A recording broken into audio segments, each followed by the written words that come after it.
Hey bro, What's up, man? welcome back to Tech Drive. So this is Angus, this is Oliver here. yeah, and this is Oliver's car. Yeah, can you introduce yourself first? Sure, man. Hi, guys. My name is Oliver. Tell us more about yourself. Oh, about myself. Yes. Okay, 30 years old. Same age. Yeah. Yeah. Both fortunate. 1994. Yes. Good. September. No. Oh. July. Oh, you're older. Okay. Wiser I'm man. older. Wiser man. Okay. Alright. But yeah, in Malaysia for 6 years already. Originally from Holland, and now we're running go-karting tracks in Malaysia. So, Go-karting track. Yeah. We have Sepang, for example. Sepang Okay. go-kart track is ours, and we have 2 in JB, 2 in KL, and middle of next year, hopefully 7 in total. So. In Holland, what do you do for a living? I used to work also in the car business, so at BMW. I Okay. used to work with the sales events, track days for BMW, so always liked cars. So are you a go-kart driver, racer or something? I wish I had the time for it. Maybe soon I'll do it a bit more, but for now it's mostly focusing on making the business bigger. Alright. Yeah. So why would you think that you need a truck like this? Why not you go for those performance car? Yeah. Car, right? Yeah. Actually, you're right. It's quite interesting indeed. I guess they're quite popular these days now, right? Yeah. 4x4s. And originally in Holland, everything is flat because we're underneath the sea level, right? So we have no hills or mountains. Now in Malaysia, we have an abundance of it. So what car do they play in Holland? Oh, more like the Lala style car. You're like half Malaysian. Yeah. More like, I guess, your tuner cars, right? Okay. For the rest, it'll be mostly your Audis, maybe your typical Audis that they tune in your BMWs. Do they have like that kind of JDMs stuff. there? You have them. They're very expensive though. They're very expensive. Very expensive. You have them though. But for youngsters to buy, I mean, it's not the same culture as here. It's not like your typical your FK8s and your proper VTEC builds. No, you don't have them there that much. But it's even more rare to have 4x4s. You don't find them at all. Some Defenders Even from the UK. pickup trucks like Hilux, Ford Ranger. They import a lot of big American trucks, V8s, Okay. the Dodge Rams, right? F-150, F-250, that kind of stuff. It's the same size as Singapore, the country, so the parking is all very small, right? But they use those for towing. So towing for, your small business owners when they have, I don't know, they have to carry bricks or whatever. They use those trucks. But for the rest, no 4x4s, man. Yeah. Then how about the lifestyle there? Do they like go to camping or Yeah. go to off-road, outskirt? Luckily, since Europe doesn't have borders, you can go anywhere. So you can go to the mountains in Switzerland or Germany or Austria. That's possible. You can even go to the snow, right? In Scandinavia, Norway, and Sweden, you can do that. But a lot of Dutch people, they would have, do you know what a caravan is? Yeah. All my Dutch people now will start laughing about it. A caravan is, like a mobile home. Yes. It's not like an RV. You put your mobile home on the truck. There you carry it around on your tow hook, right? Yeah. So that's a very Dutch thing. So every year they would drive to the southern tip of France, drive 1,200 kilometers, 1,002, all the way to the south of France with the caravan behind the car for 3 weeks, and then they go back again. That's like the typical Dutch way. I didn't do it, but that's a typical Dutch way. Okay. Alright, so come back to the topic. Why will you take this 4x4? Yeah, so one thing is because there I are so don't... many 4x4, right? There are so many True. trucks, so many choices. True. Why will you pick this FJ45? FJ45, yes. So the F is a petrol, which is very hard to find already. F is for petrol. F is petrol, H is diesel. H is for diesel. Yes. Okay. So normally you have the 40 shorties. The 40 is the wheelbase, right? The number is the wheelbase. So 40 is the short one. 45 is the long one. This is the 45, so the troopy. So it can fit 12 people in the back, as per the official paperwork. Okay. With 4 folding benches in the back. Yeah, I like the size, right? It's something different. Very classic looking. The 40 series, very rugged and reliable. So that's what I like. I like that it's very practical because now I've got a tent and an awning, right? If I want to put stuff, it can be my friends, my family, suitcases, whatever, right? Drinks, food, everything you can put in the back. So that's the nice thing about this car. How many years old for this car? 1980. 1980, so older it's than we are. 44. Right? Older than we are, man. Oh, yes. So we gotta respect it. Where did you found it from? I found it actually through, there's one guy that is quite famous on the fora, on Facebook, Marketplace, stuff like that. He, What's his name? Morris. Morris? So this guy, if you look at a DJI Landcruiser fora, right, you will see Morris a lot there. Because this guy will always know people that sell BJs and FJs and stuff like that. So, so it's he probably said, the BJ40 Hunter. yes, like a hunter, right? Yeah. Correct. So I said, hey man, if you have a troopy, do let me know. And first he found the diesel one, so we didn't even go there, only based off pictures and running, you know, video call, that's it. That was the diesel one. And then he said, I also got I found a petrol. I was like, oh damn, so special. So I flew over one day and it was parked in the barn. Really wasn't taken care of that much. It was red and black. I don't know if we can put a picture there in the edit later, but it was red and black. The previous owner, because it was red and black, he called it Mickey, like Mickey Mouse. So that was the family name for the car. Had some wooden cabinets on the ceiling, and the interior was shot, right? All the bearings were pretty much knackered. So yeah, that's how I found it. And I figured, well, since it's such a unique car, might as well we restore it back to life. Because Troopy, we have this 40 series. Yeah. We also have 70 series. Yeah. Troopy. Yes. So 70 series Troopy is probably like my car. 70, but it's on the Troopy style, right? Yeah. So that one also quite looking special. And why not that one, but the 40? Actually, I think they're both rare. I mean, the 70 series Troopy is also very hard to find. Yes. You mostly see like the Prados and the LC2s, right? To find a Prado is very, very hard. I have yet to see one. I know there's one guy, I saw him on Instagram one time. He's a Malaysian. Yes. He got one beige colored 70 series Troopy, right? There's two. There's two in around this area. Yeah, in PJ. Oh really? Yes. Oh wow. I mean, I didn't find it for sale at least, so maybe that's one of the reasons. It might be more comfortable, right? Getting a more modern one, but I like the appeal of a classic. Some days I like it, some days I don't like it because it's really like old school. But yeah, it's a special car. It's a special car. Yeah. Okay. How did you manage to start it? So it's not easy. We're fortunate enough to be able to find a lot of parts in Indonesia, right? So most of the part was sourced from Indonesia? Yeah, the car was pretty much fully original. So what I could reuse and repaint, right, and repair, I used. So I tried to keep it as original as possible. But for the rest, indeed, yeah, I flew to Malang. So you have Bromo, the volcano, Bromo volcano. Yeah. There's like 500 BJ40s driving up the volcano pretty much every day. 400. Yeah, I think it's the only car licensed to go up the volcano in Bromo there. And at the bottom of the Bromo volcano in Indonesia, right, you have a small town called Malang. Pretty much that's, I guess, where all the Bromos, the Bromo cars, right, go for repairs and stuff like that. So I was able to buy bumpers there and lights and fog lights, stuff like that. So that was one big part of it. The rest was in Bali. So there's one shop called GM Power. This guy, I think he does like 6 cars per year. And it's like a 2-year waiting list or something. Wow. GM Power, an amazing shop, very nice family business. Wow. So if you are in Bali, go there. It's in Denpasar. And I bought a lot of... for these? Only 40s. Okay. Only 40s. And then it's like nut and bolt, right? Every bolt, everything's brand new, like amazing. Top-notch stuff. So that's where I bought most of the parts. But then for the body, most of it was done here, locally in USJ. And the interior as well.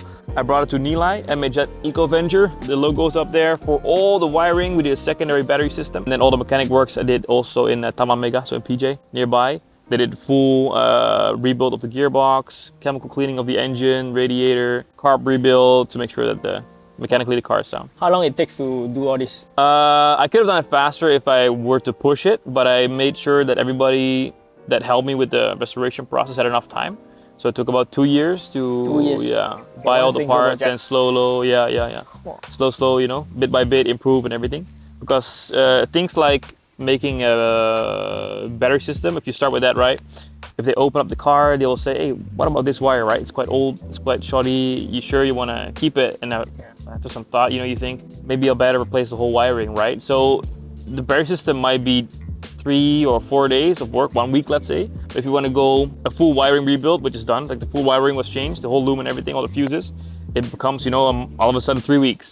So with everything, right, if you open up a wheel to change rims or brakes, you see bearings inside, right? So it's always, you find new stuff. And if you want to do it proper, you have to do it full swing. So I went for the full swing route, everything that I found, to make sure it's proper. I could drive it safe, I could enjoy it in a, you know, in a long-term way. But then unfortunately, you want to let it go. Yes, yes.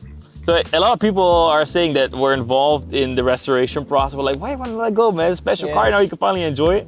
Because later we can literally make a video of the mileage, right?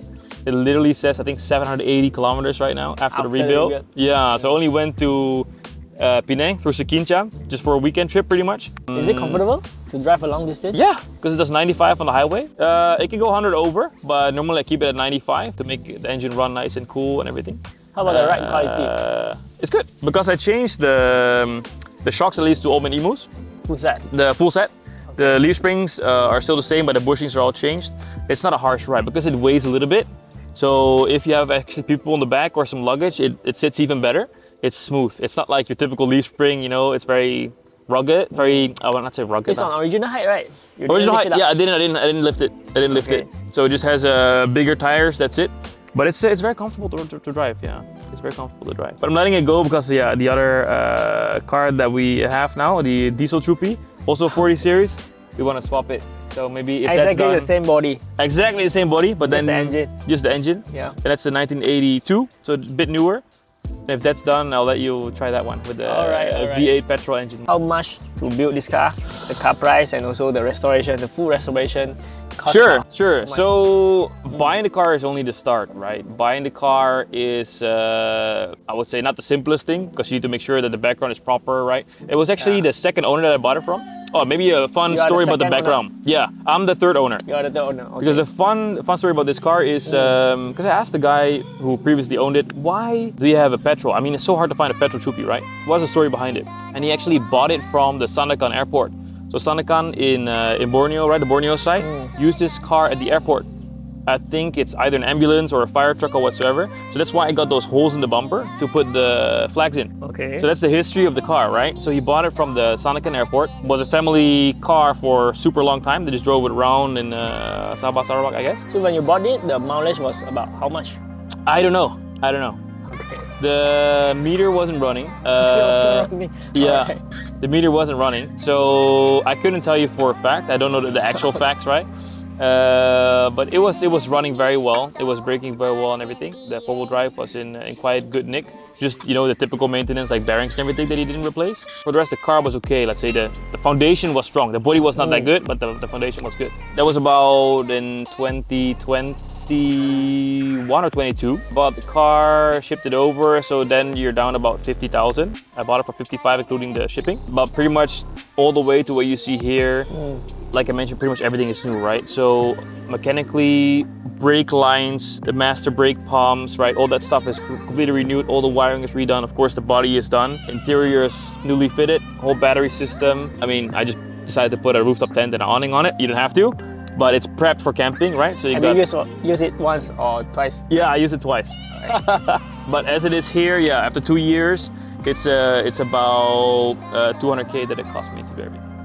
So 200K is, let's say, all in. Yeah. You need some time and dedication. Also to find the parts. It's these small things, right? Trying to find these hubcaps or fog lights. You have to fly to Indonesia, man. It's hard to make sure it's genuine stuff. Yeah. There's a lot of fake stuff in the market, right? So you want to make sure it's at least high quality and yeah. Yes, 200K. Yeah, excluding the flights to Indonesia, maybe. Yeah. Okay, so if you want to sell it, so how much you wish you take back? I know there's demand for these cars overseas, so of course you get more for it. But I want to put the money in the new project, like the V8 project with the other Landcruiser Troopy. V8. Yeah, so it's gonna go to a good cause. I'm thinking of about 250. That's like my lowest price, I would say, to sell it here in Malaysia. Yeah, I think it's worth it because it's pretty much like getting a new car, right? Everything is just done. It just did the first testing lap, 700 km. So now really, if you get this car, you can go on family trips. You can use it for another 40 years, right? But there's one thing you need for this car. What? The aircon. Yes, that's the only thing. I went for the full old-timer experience, opening the windows. Yeah. I mean, this is my aircon.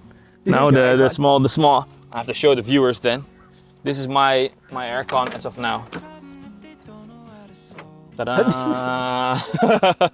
This is the original 40 series aircon going in. But for the rest, I just drive with the windows open a little bit, and then it's still okay. There's only one way for the air to go in. Yes, in, and then the rest is out.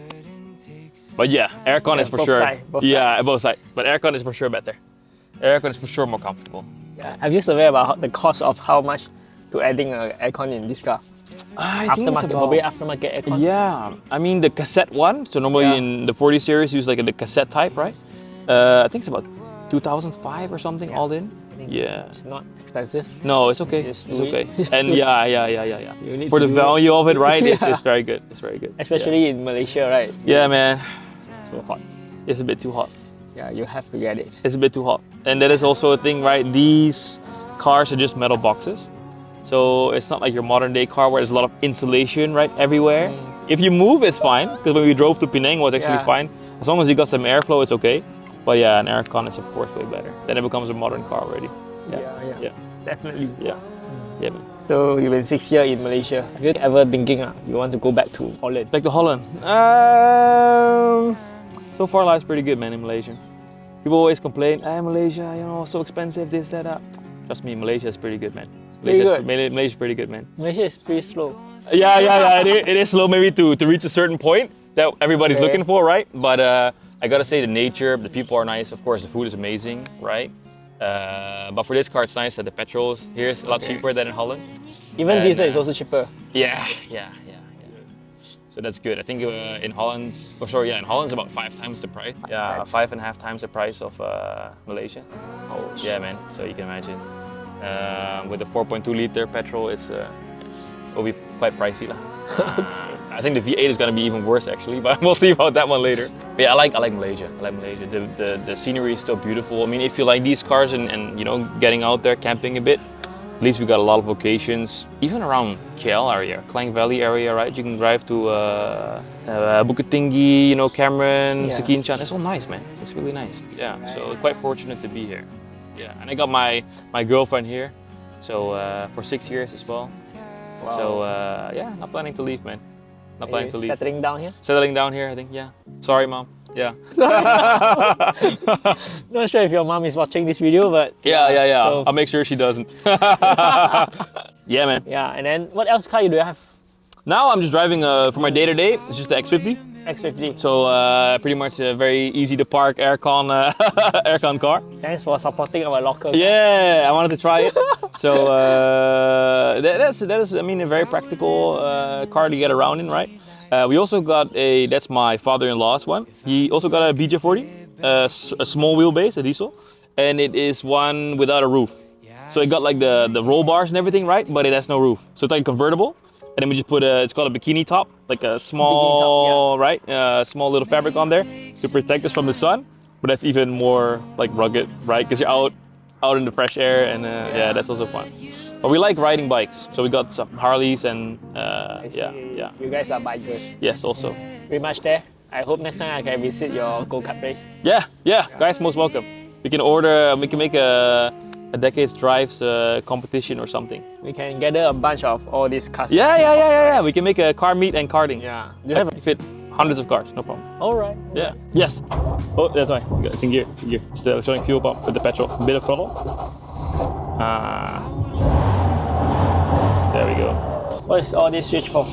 This is the what do you call it? The lights. This is the emergency lights. Okay. Your normal indicator. This is your interior lighting.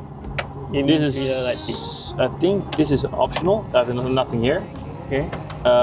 Wipers. Then this is the fog light. Fog light. Okay. In the front. That's it. This is a choke. Yeah, used to be, but now we don't need a choke anymore. No function anymore.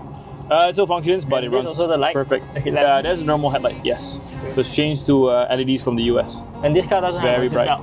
Nope. But it passed the JPJ, so. Put the handbrake down. Yep. So it catches quite late. Oh. Has a lot of torque down low, so it's very easy to drive. The gearing is very short. So basically, this car has no power steering, no aircon, no seatbelt. Real man's car. Real man. There we go. Super long throw with the gear lever. Yeah. So it's very old school, man. But it's a good cruiser. And this is actually a 3-seater, right? Yep. 3-seater with no seatbelt. Yep. Oh. So you can make it 4, you can make it a 5-seater. Bunk bed. But yeah, luckily at the back we have a lot of space. The most that I put in this car is about 8 people. So 8 people. Yeah. 8 people. Yeah. So we can put 2 here, 2 at the back, and then 4 at both benches. So, but I prefer my little air cons on the side. Do you have like any special occasions where people stop you by and then they want to check out the car? Oh yeah, a lot. Just now before you came over, right? Father and kid, or at the traffic line, people will scream, "Wow, man, I love your car, man. What is it?" Yeah, start a whole conversation. Okay. Yeah. If you have a wedding, you know, you're looking for a very cool special car, right? Oh. Or maybe a off-road brand, right? You want to put it in a commercial? Why not? I always want to make sure that I make the right shift, right, to not damage the gearbox. I always try to shift nice and slow so I won't go, you know, from second into first, you know, that kind of stuff. Yeah, it drives like a normal car. Yeah. It's just a bit taller. Yeah. Right. That's what I like about the petrol. The petrol is very forgiving. It's quite powerful for its age, right, and its weight. It's a very nice cruiser. Because even when we went up to Gunting with this car one time, you saw diesels having a tough time. They had to go to second gear, right? And then slowly go up the hill. This one was able to pull it in third and fourth. So it's a very powerful petrol This car engine. been to Gunting? Yeah. No problem. No, already 3 times. No problem. Yeah. But I think... Is the trip meter still work? The trip? Yeah. Yeah. So all the meters are working now? Okay, it doesn't have that meter to calculate your trip. Oh, the trip? No. Only mileage. Okay. I was able to go to Penang on less than 2 tanks. Yeah, it's a nice old school car. It's an old Toyota logo. Yep. It's a real... It looks like a Tesla. Yeah. Seriously. It's the real old Toyota steering wheel. Very old. Only the pre-1982 Landcruisers will have it like this. Seriously, it looks like Tesla. Thank you, Oliver, for letting us review this car. So if you want to just interested in viewing this car, so just contact us, contact Oliver. Please like, share, subscribe, and then join our membership, buy our merchandise. Okay, and then see you in our next video. Bye-bye. Bye.